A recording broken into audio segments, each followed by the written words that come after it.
Russia ও ইউক্রেনকে একটি শান্তি চুক্তিতে পৌঁছানোর আহ্বান জানিয়েছেন যুক্তরাষ্ট্রের প্রেসিডেন্ট ডোনাল্ড ট্রাম্প।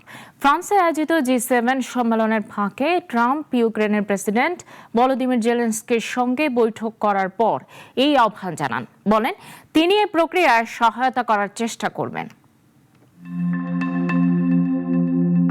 ইরানের সঙ্গে যুদ্ধ অবসানে প্রাথমিক সমঝোতা চুক্তির ঘোষণা দেওয়ার পরদিনই ট্রাম্প জি7 সম্মেলনের ফাঁকে ইউক্রেনের প্রেসিডেন্ট জেলেনস্কির সঙ্গে বৈঠক করেছেন।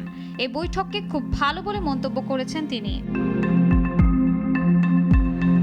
সাংবাদিকদের ট্রাম্প বলেন, আমি যা করতে পারি তাই করব।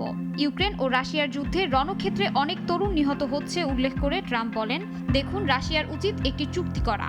ইউক্রেনেরও আলোচনার টেবিলে বসে দ্রুত সমাধানে পৌঁছানো উচিত বলে মন্তব্য করেন ট্রাম্প।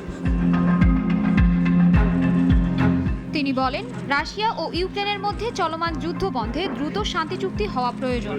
এই যুদ্ধের অবসান ঘটাতে নিজের পক্ষ থেকে সম্ভাব্য সব ধরনের উদ্যোগ নিতে প্রস্তুত রয়েছেন। এদিকে ট্রাম্প ইরানের বিষয়ে সুর বদলেছে। তিনি দাবি করেছেন, বর্তমানে ইরানের শীর্ষ নেতৃত্বে এখন যুক্তিপূর্ণ বা বিচক্ষণ ব্যক্তিবর্গ রয়েছেন। যুদ্ধের শুরুতে মার্কিন যুক্তরাষ্ট্র ও ইসরায়েলের হামলায় বহু ইরানি কর্মকর্তা নিহত হওয়ার প্রেক্ষাপট টেনে তিনি বলেন, যে ইরানি নেতারা সম্পূর্ণ অযৌক্তিক ছিলেন তারা এখন নেই। ইরানের সঙ্গে যুক্তরাষ্ট্রের চুক্তি নিয়ে ট্রাম্পের সঙ্গে নেতানিয়াহুর দ্বন্দ্ব বাড়ছে।